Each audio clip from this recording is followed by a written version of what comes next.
Y les saludo en el nombre del Señor Jesucristo. La oración es el medio sencillo por el cual nos comunicamos con Dios a través de la obra y la persona de nuestro Señor Jesucristo. Y un par de preguntas antes de leer el Salmo 66, 16 al 20. Preguntas interesantes que podíamos hacer porque en algunas ocasiones nos podemos sentir como acusados frente a la oración y poder profundizar un poquito. La primera es: ¿escuchar a Dios todas las oraciones? Y la segunda pregunta: ¿habrá algo que debamos tener en cuenta para ser oídos en la oración? Esas dos preguntas nomás.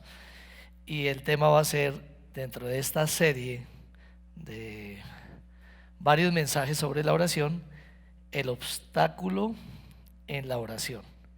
Y claro, nosotros como cristianos ya sabemos cuál es el obstáculo. Lo primero que se nos vendría a la mente es el pecado, por supuesto, porque el pecado nos separa de Dios. Pero valdría la pena profundizar un poquito más acerca del tema con una frase particular que está en el corazón de este Salmo 66, 16 al 20. Leamos inicialmente el Salmo 66, 16 al 20. Venid, oíd todos los que teméis a Dios, y contaré lo que ha hecho a mi alma. A Él clamé con mi boca, y fue exaltado con mi lengua. Si en mi corazón hubiese yo mirado a la iniquidad, el Señor no me habría escuchado. Mas ciertamente me escuchó Dios, atendió a la voz de mi súplica. Bendito sea Dios, que no echó de sí mi oración, ni de mí su misericordia. Entonces la invitación inicial es para todos, con la aclaración de quiénes son esos todos. ¿Cuáles son esos todos que invita Dios a orar o que recibirá Dios su oración?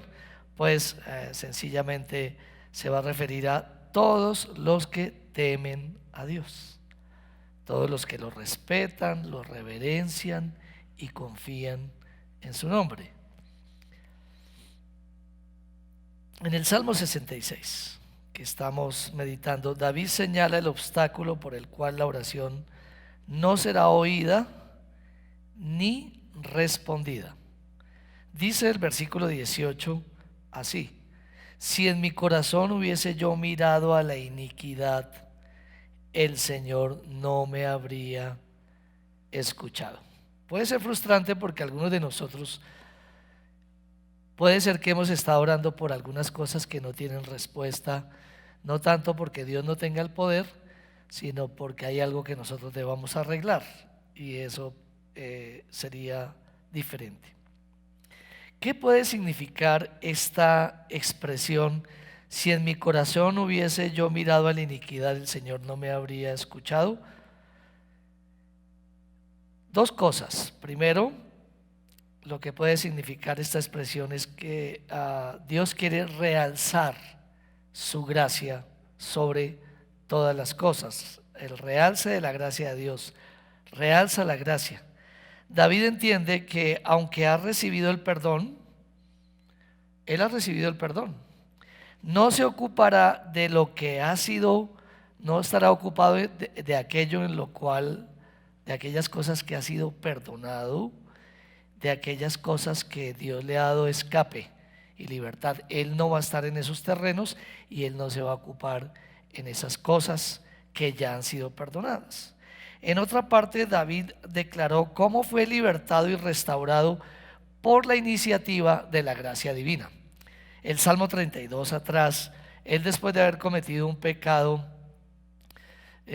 con efectos colaterales que dañó su vida, dañó su familia, dañó la familia de un hombre llamado Urías Eteo, dañó el testimonio, el nombre del Señor quedó en tela de juicio, la fe.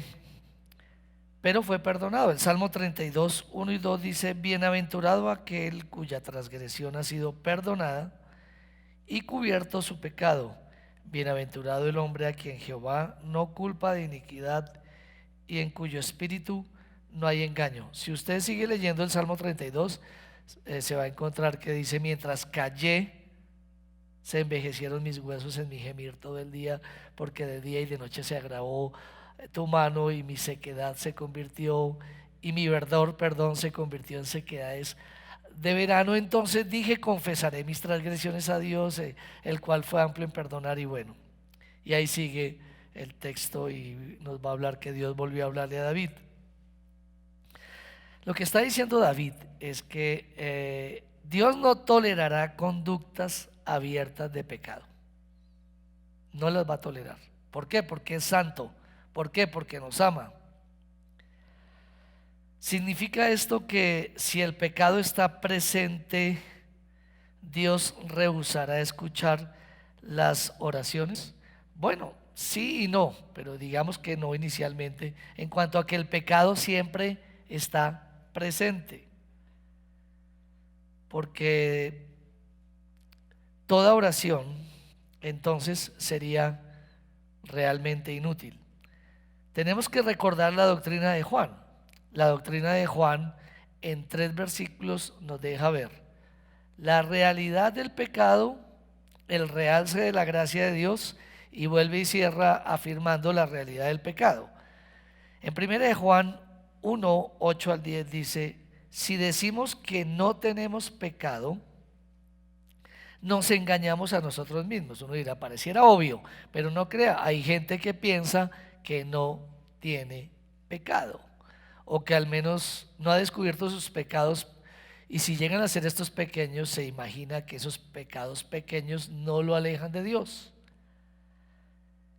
Y en el corazón está: si confesamos, del texto, nuestros pecados, Él es fiel y justo para perdonar nuestros pecados, pero aquí viene lo más relevante, y después de confesarlos, limpiarnos de toda maldad. Es decir, que la persona no va a permanecer en ese estado en el cual vino a buscar el arrepentimiento o la restauración. Y termina el 10: si decimos que no hemos pecado, le hacemos a Él mentiroso y su palabra no está en nosotros. Lo que David está realzando es la manera como si debiéramos nosotros acercarnos a la gracia divina, no con un corazón duro. ¿Cómo se vuelve un corazón duro? Cuando practica el pecado. Cuando no se aparta del pecado, sencillamente el corazón se va endureciendo. Lo que queda es una actitud y respuesta religiosa, temerosa de miedo, pero no verdaderamente de ese respeto y esa reverencia y confianza a Dios. No debemos entonces acercarnos con dureza de corazón por causa del pecado. Y hay algo peor que no orar. ¿Qué sería algo peor que no orar? Y es orar de una manera indigna. Eso es peor. Entonces, ¿qué diría el diablo? ¿Qué diría? Por eso usted no ore, porque pues es indigno. No, pues para eso está el arrepentimiento, y eso es lo que busca Dios. El Salmo 109, 7 dice: cuando fuere juzgado, salga culpable y su oración sea para pecado. La oración de la persona sea para pecado, no es recibida esa oración. Sugiere que las oraciones de los malos deberían considerarse aún pecado.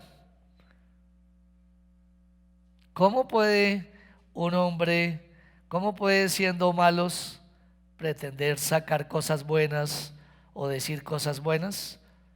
Su corazón está malo, simplemente su oración no es recibida. Juan 9:31 dice: y sabemos que Dios no oye a los pecadores, pero si alguno es temeroso de Dios y hace su voluntad. Entonces ya está diciendo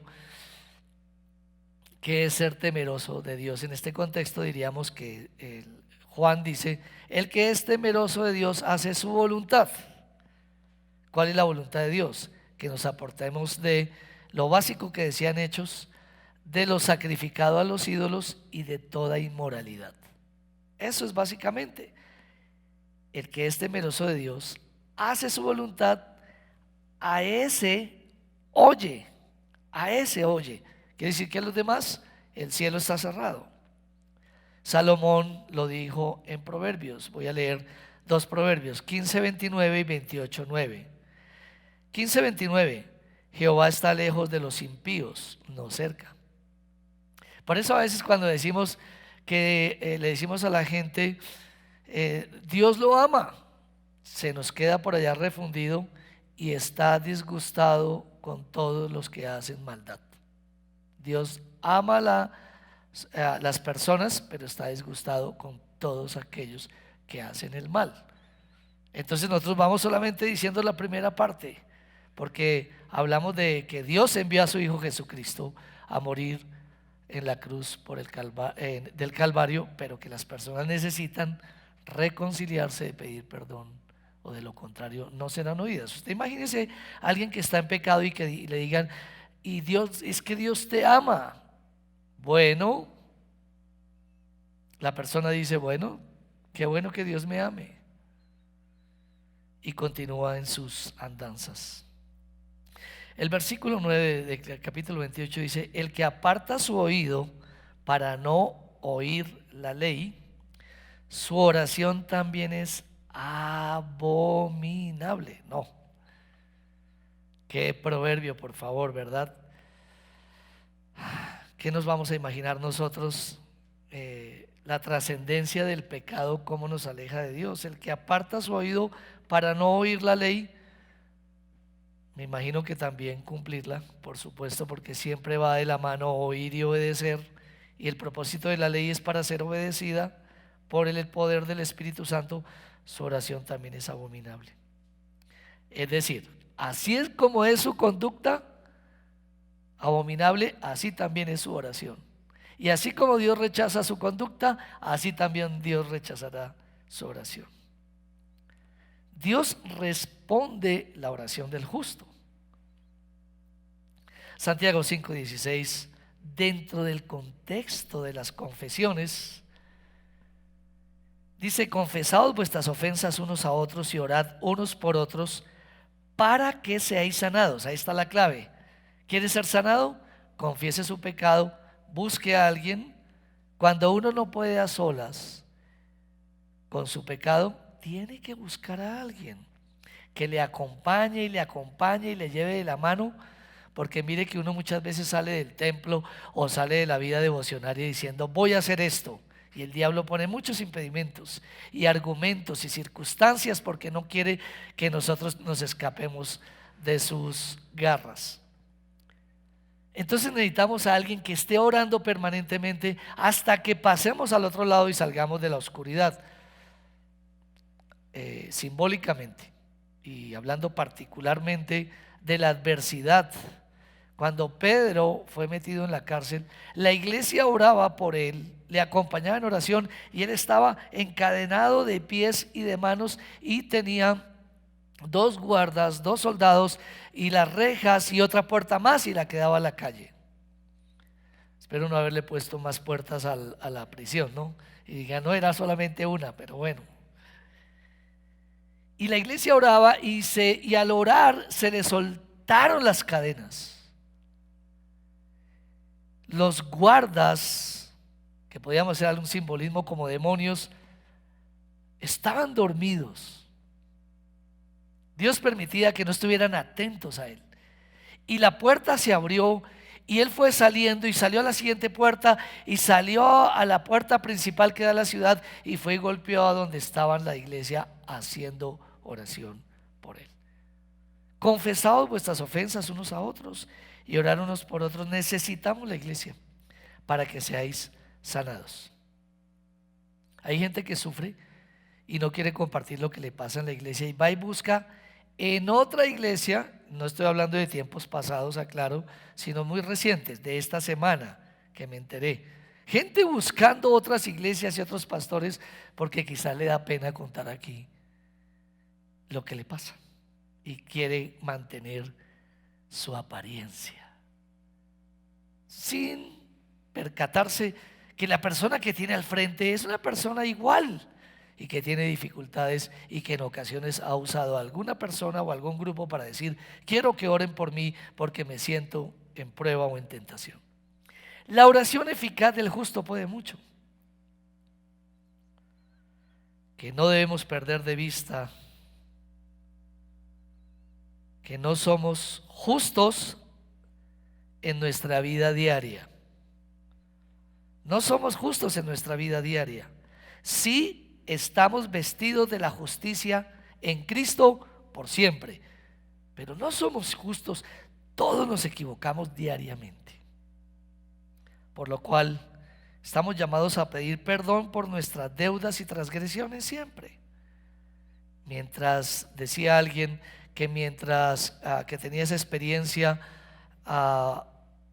de subir montañas, decía que mientras más se acercaba a una montaña, más grande se veía, y comparaba también la oración de la misma manera, que entre más nos acercamos a Dios, más vemos todos nuestros pecados. El salmista no hablaba de cometer pecado, sino de permitirlo.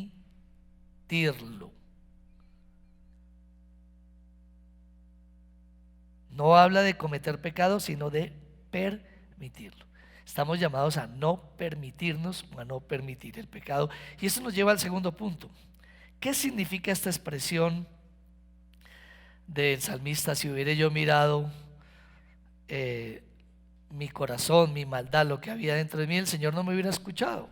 Primero, he hablado de que Dios quiere realzar su gracia en medio de eso, porque el salmista termina hablando de misericordia y de ser oído. Realza la gracia, número uno, y segundo, reconoce la guerra. Eso es lo que significa reconocer la guerra que tenemos con el pecado.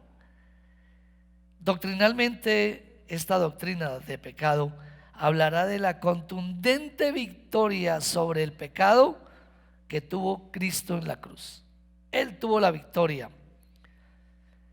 sin dar por hecho que el hombre redimido pueda mantenerse luego de una decisión de Cristo, un acercamiento, para siempre sin pecado.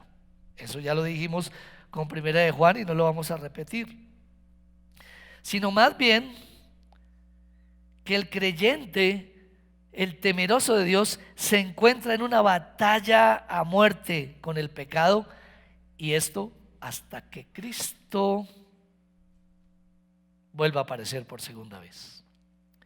Primera de Pedro 2:11 dice: amados, yo os ruego como a extranjeros y peregrinos que os abstengáis de los deseos carnales que batallan contra el alma. Estamos en una batalla principalmente con la mente, las emociones, la voluntad. Todo el tiempo andamos en ese tipo de lucha. Efectivamente estamos en una titánica lucha contra el pecado, pero Dios nos ha dado la victoria. Es lo que nos ha dicho el Señor, la cual se manifiesta en el padecimiento. ¿A cuántos de ustedes no les gustaría no padecer? Las tentaciones nos hacen padecer. ¿Tomo o no tomo la fruta? ¿Cedo o no cedo a la tentación? Estamos en una constante batalla. La persona que no tiene esa batalla se puede tranquilamente dudar de su fe. Batallamos todos los días. Entonces se manifiesta en el padecimiento resistencia a ceder a las pasiones que combaten. Estamos todo el tiempo en combate, diariamente. Ojalá fuera diariamente dentro de nosotros. Hablando del tema Santiago 4:1, dice: ¿de dónde vienen las guerras y los pleitos entre vosotros? ¿No es de vuestras pasiones las cuales combaten en vuestros miembros? Qué bueno sentir el apóstol y todos ellos sentían eso, y qué bueno sentir que realmente y saber y reconocer que tenemos pasiones. Tuve una consejería ayer, no voy a dar los detalles por supuesto ni nada, sino simplemente la persona me compartía algo sobre un escenario que vive con una persona que está muy cerca de su hogar. Y una de las cosas que Dios me guiaba a decirle es que gracias a esto, esta persona ha podido descubrir que no es una persona como se puede uno considerar: yo soy un buen trabajador, yo soy un buen padre, yo soy una buena madre, yo soy... Porque debido a ese tipo de circunstancia ha podido ver su altivez, puede ser su ira, su rechazo, su indiferencia. Entonces yo ayer compartía con esta persona que, si me está viendo hoy, sé que no se va a sentir ofendida por lo que comparto, porque no se sabe quién es. Pero lo bueno que le decía, lo bueno que ha pasado con esto es que has podido ver el iceberg, lo que hay debajo de la superficie, ese 90% que no habías visto. Una de las señales del verdadero cristiano es que nunca cesa de luchar contra el pecado.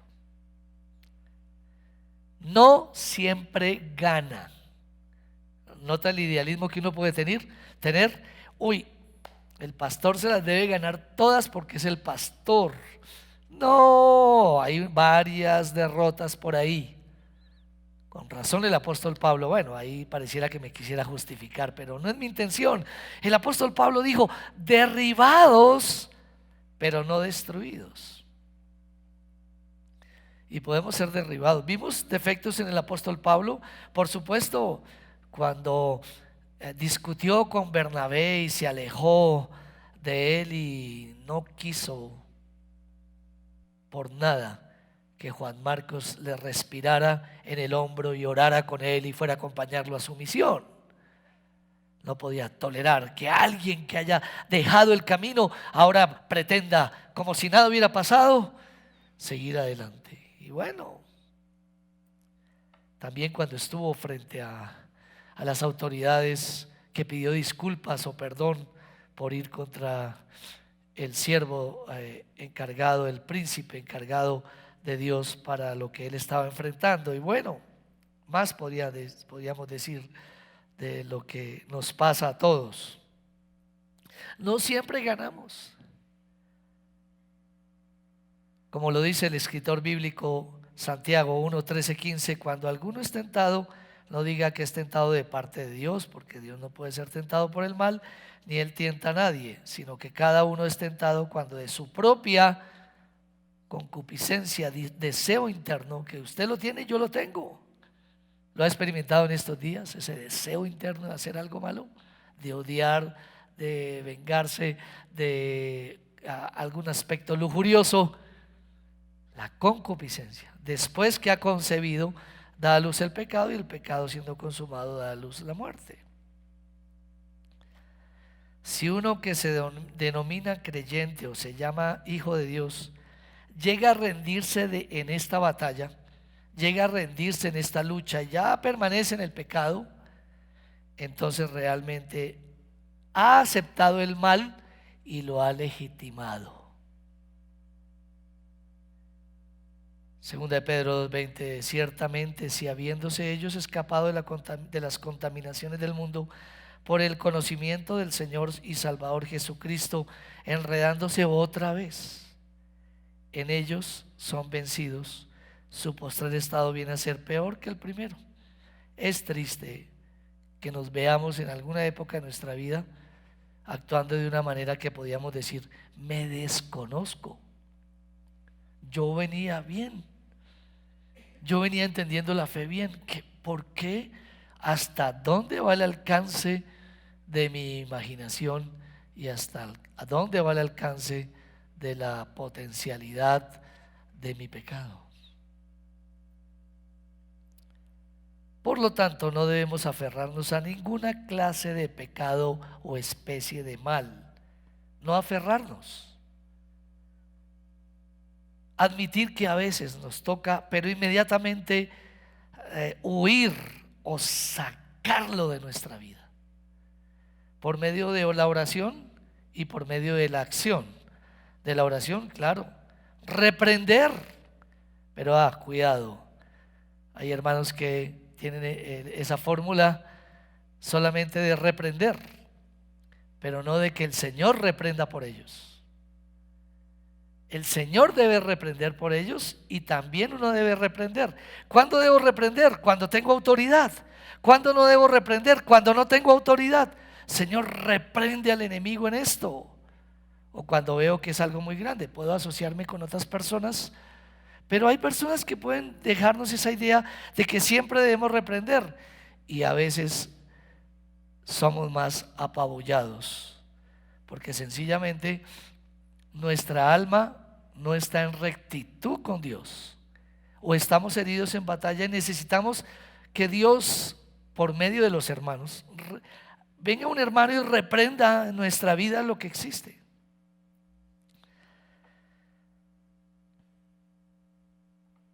¿Cuántas personas después de reprender terminan peor?